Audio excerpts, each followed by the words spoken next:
Hello everyone, welcome back to our channel Commerce Vidyarthi. तो आज के वीडियो में हम डिस्कस करने वाले हैं हमारा चैप्टर 3 बिजनेस स्टडीज का, जो कि है हमारा बिजनेस एनवायरनमेंट। बिजनेस एनवायरनमेंट मतलब क्या होता है? ये दो वर्ड से बना हुआ है, एक बिजनेस एक एनवायरनमेंट। ठीक है, बिजनेस क्या होता है? जहाँ बहुत सारे लोग एक प्रोसेस में इन्वॉल्व हुए रहते हैं with the motive of earning profit. ठीक है, इन्वायरमेंट मतलब क्या होता है? हमारे आसपास की सराउंडिंग में जो चीजें हमें इम्पैक्ट करती हैं, ठीक है, वो हमारा होता है इन्वायरमेंट। तो बिजनेस इन्वायरमेंट हमारा क्या होता है? जो वो सारे फैक्टर्स जो हमारे बिजनेस ऑर्गेनाइजेशन को इम्पैक्ट करते हैं। ठीक है,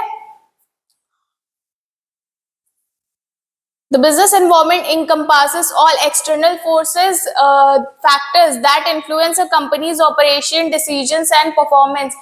यहाँ पे क्या होता है? वो सारे एक्सटर्नल फैक्टर्स जो कि हमारे ऑर्गेनाइजेशन को इम्पैक्ट करते हैं उनका डिसीजन लेने में या डे टू डे ऑपरेशंस वगैरह में। ठीक है, it includes economic, political, social, technological, legal and environmental factors. These factors are interconnected and constantly changing।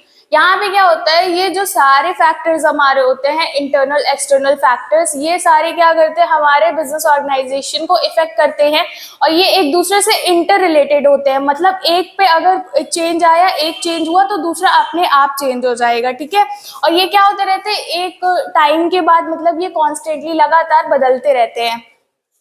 उसके बाद आते हैं हमारा importance of understanding the business environment. क्यों जरूरी है हमारे लिए बिजनेस एनवायरनमेंट को समझना? ठीक है, हेल्प्स इन डिसीजन मेकिंग। अगर हमें अपने आसपास के माहौल के बारे में पहले से ही पता रहेगा तो जो हमारा मैनेजमेंट होगा या ऑर्गेनाइजेशन होगा वो कुछ भी डिसाइड करने से पहले क्या करेगा? सोचेगा। ठीक है, understanding the business environment allows companies to make informed decision. पहले से चीजें पता रहेंगी तो हम बहुत सोच समझ के कोई भी चीज डिसाइड करेंगे। जैसे कि if a company knows that the economy is slowing down, it might reduce production और introduce more affordable products.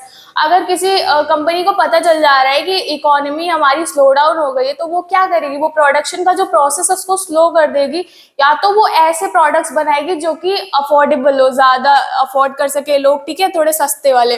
Risk management, हमें अगर पहले से पता रहेगा हमारे बिजनेस के एनवायरनमेंट के बारे में तो जो आगे आने वाली हमारी रिस्क होते हैं उसको मैनेज करने में थोड़ा सा हमें ईज हो जाएगा। Bye identifying potential risk, companies can proactively mitigate them and make informed decisions. यहाँ पे क्या होगा? पहले से रिस्क पता है तो हम क्या करेंगे? बहुत सोच समझ के कोई भी चीज डिसाइड करेंगे। ठीक है, रिस्क को मैनेज करने का भी तरीका पहले से निकाल के रखेंगे।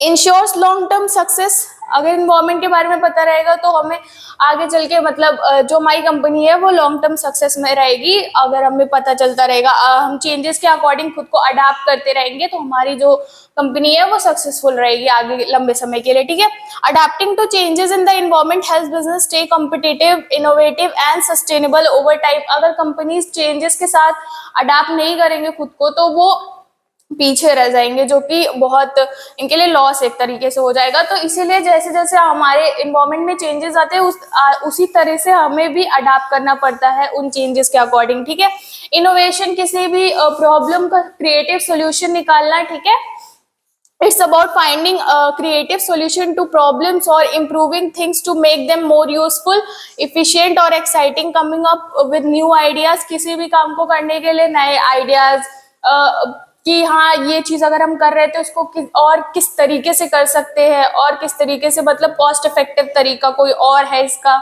या फिर और जो इंगेजिंग टाइप हो, वो सारी चीजें। ठीक है, new ideas, methods or products that are different and better than what already exist। जो प्रोडक्ट्स वो पहले से बना रहे होते हैं उससे अच्छा, उससे बेटर। ठीक है, यहाँ पे यही सारी चीजें इसमें इनोवेशन मतलब यही होता है, क्रिएटिविटी। ठीक है, आइडेंटिफाइज अपॉर्चुनिटीज। हम बिजनेस एनवायरनमेंट के जब बारे में जानते रहेंगे तो क्या करते हैं कि आगे आने वाली हमें कौन सी अपॉर्चुनिटी आगे चल के हमें मिलने वाली है या कौन से थ्रेट्स मिलने वाले हैं, ये सारी चीजें भी हम आइडेंटिफाई पहले से कर सकते हैं। By analysing the business environment, companies can spot new opportunities, नई नई अपॉर्चुनिटीज देख सकती है, लाइक अनटैपेबल मार्केट्स और new technologies that can help them to grow. जैसे जैसे नई टेक्नोलॉजीज बढ़ रही है वैसे वैसे कंपनी भी क्या कर रही है? नई टेक्नोलॉजीज के साथ खुद को अडाप्ट करती चल रही है। तो इससे क्या हो रहा है?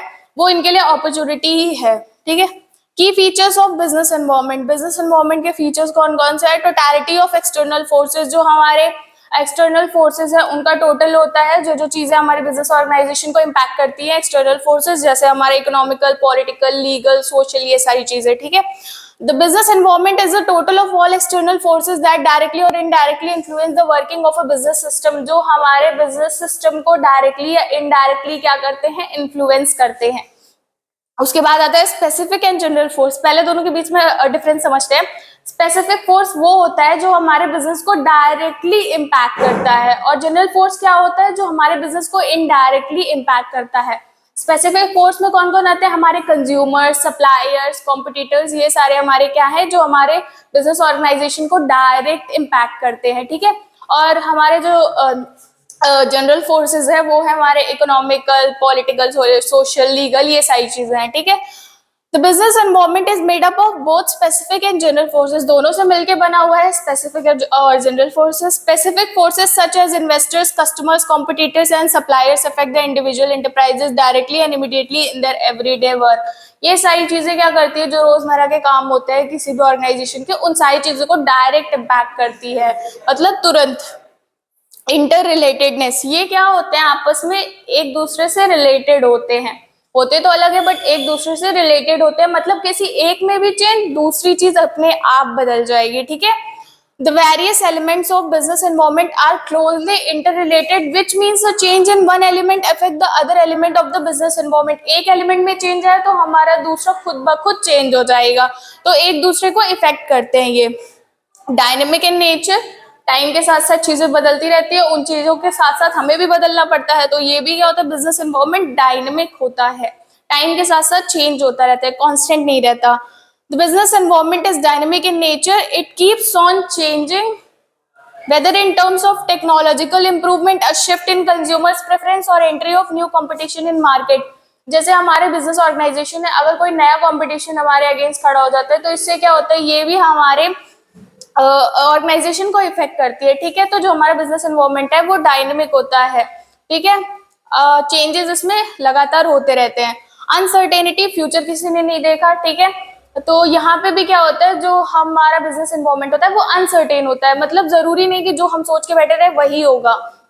जैसे कोविड-19 आया था, हमें नहीं पता था कि कोविड-19 फ्यूचर में ऐसी कोई चीज भी आने वाली है, तो यही चीजें होती है कि जो हमारा बिजनेस एनवायरनमेंट होता है वो अनसर्टेन होता है, कि इसको हम फ्यूचर का ऑलरेडी प्रिडिक्ट करके नहीं बैठ सकते हैं, ठीक है। It is very difficult to predict the happening in the future, specially when frequent changes are taking place in the environment. जब हमारे एनवायरनमेंट में इतना फ्रीक्वेंट चेंज हो रहा है तो बहुत मुश्किल है हमें प्रिडिक्ट करना कि फ्यूचर में क्या होने वाला है, ठीक है। इसके बाद हमारा आता है dimensions of the business environment, business environment के एस्पेक्ट्स, ठीक है। जो हमारा पहला आता है वो है इकोनॉमिक एनवायरनमेंट, ठीक है। इकोनॉमिक एनवायरनमेंट मतलब ऐसी चीजें जो हमारे बिजनेस के इकोनॉमी पे इम्पैक्ट डालती हैं, ठीक है। It refers to all these forces that have an economic impact on business activities, business activities के इकोनॉमिक एक्टिविटीज पे क्या करती है? इम्पैक्ट डालती है, ठीक है, बिजनेस के किसी भी। We know that business is an economic organization। business क्या है? हमारा इकोनॉमिक ऑर्गेनाइजेशन है। इसका मोटिव क्या होता है? प्रॉफिट अर्न करना या रेवेन्यू अर्न करना, ठीक है। therefore its survival and growth are dependent on economic factor। तो इसका जो सर्वाइवल और ग्रोथ है वो किस पे डिपेंड करता है? हमारे इकोनॉमिक फैक्टर पे।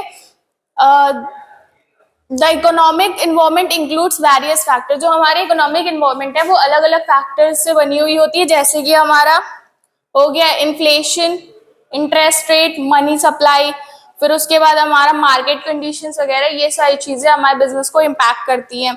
These factors serves the business as an opportunity और as a threat to business। अगर इन्फ्लेशन ज्यादा हो जाएगा तो भी बिजनेस के लिए लॉस है, तो बिजनेस के लिए क्या हो जाएगा? लॉस हो जाएगा। तो ये एक तरह से अपॉर्चुनिटी का भी काम करती है और थ्रेट का भी काम करती है हमारे बिजनेस के लिए, ठीक है। पॉलिटिकल एनवायरनमेंट मतलब जैसे हमारी जो गवर्नमेंट है वो हो सकता है कोई नई पॉलिसी हमारे मतलब वो कर दे, इंट्रोड्यूस कर दे, तो उसके अकॉर्डिंग भी क्या होता है? बिजनेस पे इम्पैक्ट पड़ता है उन सारी चीजों का। जो हमारी गवर्नमेंट पॉलिसीज वगैरह होती हैं या फिर गवर्नमेंट का भी क्या होता है? हमारे बिजनेस पे इम्पैक्ट होता है, ठीक है। It refers to the broad features of the political system in which a business enterprise operates, ठीक है, including political conditions such as general stability and peace in the country and specific attitudes that the elected government representative holds towards the business enterprise. अब हम किसी जगह पे रह रहे हैं, जैसे हम यूपी में रहते हैं, तो यहाँ पे क्या है, यहाँ की जो गवर्नमेंट है उसका भी बिजनेस एंटरप्राइज बाय उनके टुवर्ड्स भी उनका कुछ ना कुछ एक पर्सपेक्टिव होता है। ठीक, उसी तरीके से यहाँ पे ये सारी चीजें क्या होती है, बिजनेस को इम्पैक्ट करती हैं। These forces significantly affect the day-to-day functioning of the business enterprise। ये सारी चीजें भी क्या करती है, जो हमारे day-to-day एक्टिविटी है किसी भी बिजनेस एंटरप्राइज के, उसको इफेक्ट करती हैं। तीसरा आता है सोशल। सोशल मतलब क्या होता है, हमारे आसपास का माहौल, ठीक है, वो भी हमारे बिजनेस को इम्पैक्ट करता है या उसका भी हमारे बिजनेस पे असर होता है। जैसे कि फेस्टिवल टाइम्स में क्या होता है, जो हमारी सेल्स वगैरह होती है वो खुद ब खुद बढ़ जाती है। ठीक है, चाहे वो ऑटोमोबाइल्स की हो, कपड़ों की हो या फिर मिठाइयों की हो, बहुत सारे बिजनेस पे इसका एक इम्पैक्ट पड़ता है। ठीक है, the social environment of a business involves customs, cultures, traditions that have lasted for many years. Any change in the social environment will affect the demand for a product। कोई भी change हमारे social environment में हमारे business को भी क्या करता है, इम्पैक्ट करता है। हो सकता है हमारे किसी भी प्रोडक्ट की डिमांड बढ़ जाए या फिर सप्लाई ऑफ लेबर बढ़ जाए या कैपिटल। ठीक है, business is a part of the society in which it operates. Business भी क्या है, हमारे सोसाइटी का एक पार्ट है जहां वो चल रहा होता है। And cooperation between business enterprise and society will see a boom and will help in growth of enterprise. अगर हम सोसाइटी के साथ सही से तालमेल बिठा के चलेंगे या सही तरीके से रहेंगे, एक दूसरे के साथ मिलजुल के रहेंगे, तो ये बिजनेस के लिए क्या हो सकता है, एक अपॉर्चुनिटी हो सकती है। इससे क्या होगा, बिजनेस आगे चल के और ग्रो करेगा। ठीक है, तीसरा आता है टेक्नोलॉजिकल, मतलब टेक्नोलॉजी टाइम के साथ साथ इवॉल्व होती जा रही है, बढ़ती जा रही है, इम्प्रूव होती जा रही है। ठीक है, तो ये भी हमारे बिजनेस ऑर्गेनाइजेशन को बहुत सही चीज, बहुत सही तरीके से क्या करता है, असर डालता है उस पर। ठीक है, the technological environment of a business refers to the broad features of science and technology in which a business enterprise operates। भाई बिजनेस है तो सीधी सी बात है, वहाँ टेक्नोलॉजी का भी यूज होता है। जैसे मशीन्स वगैरह, फुली ऑटोमेटेड मशीन्स होती है, ट्रेडिशनल मशीन्स होती हैं। तो ये सारी चीजें भी बिजनेस में क्या करती हैं, बिजनेस के ऑपरेशन को इम्पैक्ट करती हैं। ठीक है, it includes forces relating to innovation and scientific development which provides a newer base for producing goods and services and also effective methods and techniques for operating a business enterprise. यहाँ पे क्या होता है, technology अगर हमारी improve हो रही है या मतलब और कुछ इसमें एवोल्यूशन हो रहा है, तो इससे क्या होता है, हमारे बिजनेस पे भी असर पड़ता है। ठीक है, उसको फायदा भी इससे हो सकता है, नुकसान भी हो सकता है। ठीक है, तो ये भी एक जरूरी एस्पेक्ट है हमारा बिजनेस के लिए। लीगल एनवायरनमेंट, कुछ रूल्स एंड रेगुलेशन सबको फॉलो करके चलने होते हैं। ठीक उसी तरह से बिजनेस को भी बहुत सारे रूल्स और रेगुलेशंस को फॉलो करके चलना पड़ता है सर्वाइवल के लिए। ठीक है, refers to the broad features of legislature in which a business enterprise operates, including various legislations which are placed and passed by the government in the parliament or state legislature।